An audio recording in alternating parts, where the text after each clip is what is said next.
Okay, I guess actually before I jump into this, any questions on OSPF before we jump into the balanced hybrid stuff and EIGRP?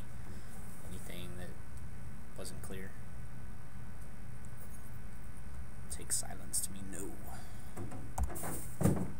Alright, so balanced hybrid operations, these are sometimes called advanced distance vector routing protocols. They use kind of bits and pieces from both distance vector as well as link state routing protocols.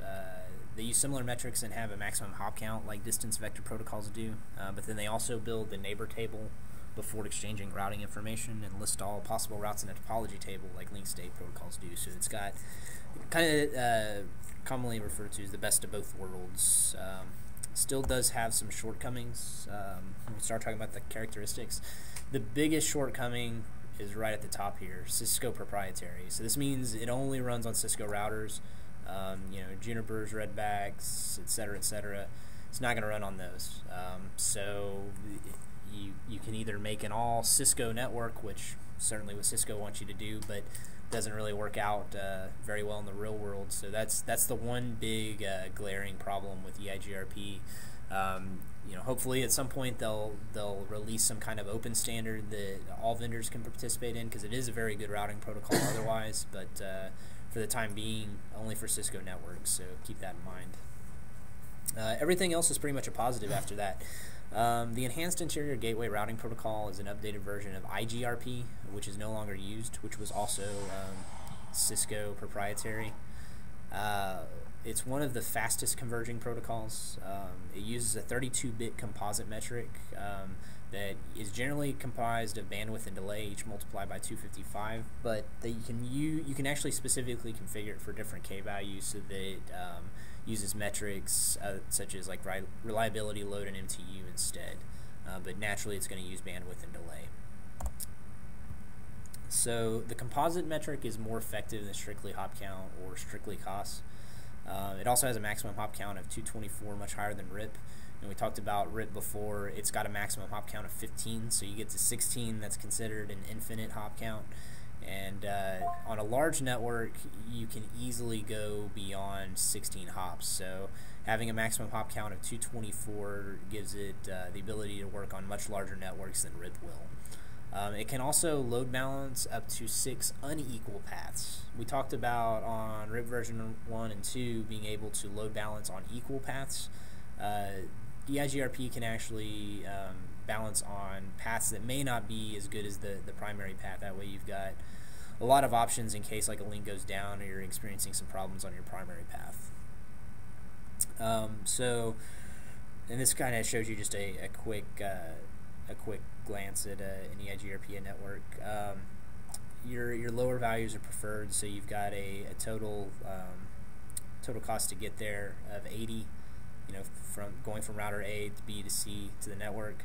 If you go down to DEC, you've got a total metric, a composite metric of 360. So we'll get into like how it determines whether it's a feasible successor or not here in a bit, but that's just kind of a general network going across some serial links here. So let's see. EIGRP characteristics: discovers neighbors, synchronizes topology tables, and creates a routing table, very similar to the way OSPF goes about doing things. It sends hellos to a reserved multicast of 224.0 to 0.10, and memorizing these multicast addresses for the various routing protocols is pretty important too. I know for certain I had questions that were like, what were the multicast addresses for OSPF, and you'd have to know it was 224.0.0.5 and 0.0.6, and likewise for EIGRP, knowing that it's .10. So knowing those is pretty important. It uses a 5-second hello and 15-second delay, or 15-second dead for point-to-point and broadcast topologies. So you miss 5 hellos, you're dead. For non-broadcast multi-access like frame relays, it uses 60-second hellos with 180 seconds, meaning that the router is dead. It can also route IP, IPX, and AppleTalk, which require up to 9 tables. So it's important to know that you can route IP, IPX, and AppleTalk. Most of the time, it's going to be best to just be routing IP.